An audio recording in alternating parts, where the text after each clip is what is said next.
Hello, नमस्ते everybody. आप हैं मेरे साथ। मैं डॉक्टर दिनेश परमार के साथ हैं आप गवर्नमेंट पीजी कॉलेज प्रतापगढ़ की यूट्यूब चैनल पर। मैंने अपने पहले वीडियो में आपसे कहा था कि एक प्रमुख इतिहासकार सल्तनत के अमीर खुसरो के बारे में बात करेंगे। सल्तनत काल के प्रमुख इतिहासकारों में रहे हैं ये, क्योंकि सल्तनत काल के प्रमुख भारतीय इतिहासकार रहे हैं जिनका जन्म 1253 में यूपी में हुआ था। इसलिए सल्तनत काल के ये प्रथम भारतीय इतिहासकार रहे। यह न केवल सल्तनत काल के अपितु पूरे मध्यकाल के फारसी कवि एवं लेखक माने गए हैं। इनकी विद्वता से को देखकर सुल्तान बलबन के पुत्र मोहम्मद ने अपना नदीम का होता है दरबारी, अपना नदीम इन्हें नियुक्त किया था, जो उस समय उत्तर पश्चिम सीमांत प्रांतों में का गवर्नर था।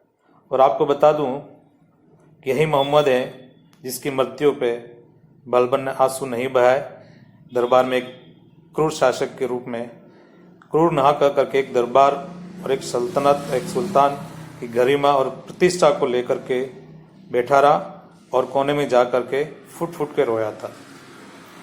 उन्हीं के ये नदीम थे, दरबारी कवि थे। सुल्तान बलबन के समय में 1285 में मंगोल आक्रमण हुआ और मंगोलों ने खुसरो साहब को कैद कर लिया और 1 महीने बाद उन्हें रिहा कर दिया। अमीर खुसरो सुल्तान जलालुद्दीन खिलजी के दरबारी इतिहासकार के साथ साथ मंसूमदार शाही पुस्तकालय का अध्यक्ष के पद पर नियुक्त किया था और 1325 तक वह अपनी मृत्यु तक वह इसी पद पर रहे। यह उनका जीवन था। मुख्य बात उनके ऐतिहासिक ग्रंथों की है। पहला है, मैंने जो आपको अपने अगले पूर्व में इसके बारे में नाम तो बता ही दिए थे, जिसमें प्रथम है कीरान उज सदाई। इस ग्रंथ की रचना उन्होंने सुल्तान केकुबाद 1287 से 1290 तक में की थी। इसमें उन्होंने केकुबाद के शासनकाल की घटनाओं का मुख्यतः वर्णन किया है। इसके आगे मिक्ताउल फतह। इसमें जलालुद्दीन खिलजी के प्रथम साल का वर्णन है, 1290 से 91 तक का। इसमें जलालुद्दीन खिलजी के सिंहासन पर बैठने और उसके कार्यों का वर्णन है। उसके आगे है खजाविनुल फतह। इसमें अलाउद्दीन खिलजी के शासन के समय में लिखा गया ग्रंथ है। अलाउद्दीन खिलजी की उत्तर व दक्षिण नीति की विजयों का वर्णन करते हुए उस समय में हुए मंगल आक्रमण का वर्णन किया गया है।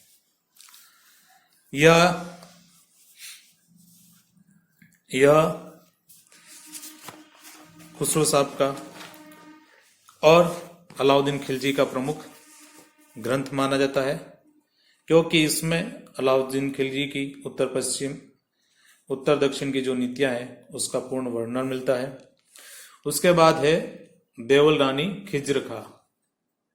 इसको आशिक भी बोलते हैं। और आशिका भी। इस ग्रंथ की रचना अमीर खुसरो ने अलाउद्दीन खिलजी के शासनकाल में की थी।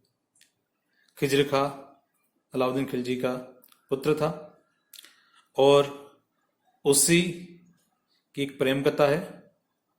मुख्यतः सुल्तान के राजा कर्ण की पुत्री देवल रानी और खिलजी के ज्येष्ठ पुत्र खिज्र खां की प्रेम कथा का इसमें वर्णन है।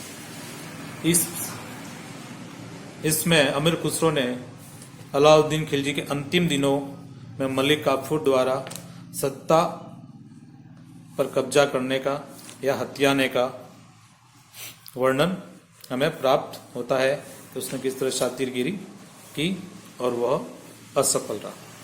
इसके पश्चात नूहे सिपेहर। यह ग्रंथ सुल्तान कुतुबुद्दीन मुबारक शाह खिलजी 1316 से 20 तक के बीच में लिखा गया। इन ग्रंथ में मुबारक खिलजी के शासनकाल का वर्णन है। इस ग्रंथ में ही हिंदुस्तान की प्रशंसा करते हुए इसे सर्वश्रेष्ठ मुस्लिम देश की संज्ञा अमीर खुसरो साहब ने दी है।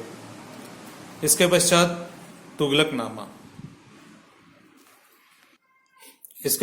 तुगलकनामा।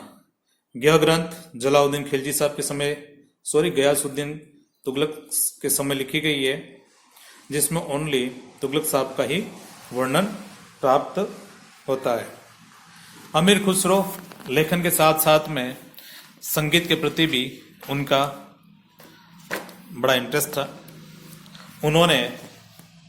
उन्होंने भारतीय संगीत में एक नए यंत्र सितार का जन्म दिया, जो भारतीय वीणा और फारसी तम्बूरा को मिला करके सितार का बनाया। यह उनकी सबसे बड़ी उपलब्धि थी। वे मुस्लिम होते हुए हिंदू भजन कीर्तन की तर्ज पर कव्वालियों की रचना भी करते थे। ऐसा माना जाता है कि अमीर खुसरो के द्वारा पहली बार उर्दू में साहित्य की रचना की गई। मतलब हमारा जो उर्दू साहित्य प्रारंभ होता है उसमें पहली रचना अमीर खुसरो साहब ने ही की थी। इस प्रकार हम जहाँ बात करते हैं अमीर खुसरो साहब सल्तनत काल के महान इतिहासकारों में रहे हैं। वे प्रमुख दरबारी कवि पुस्तकालयाध्यक्ष मोहम्मद के साथ में, बलबन के पुत्र के साथ में उत्तर पश्चिम सीमांत पर काम भी किया और सर्वाधिक शासकों को उन्होंने अपना समय दिया, समर्पण दिया और आज एक स्तंभ के रूप में सल्तनत काल में विराजित है। नमस्कार।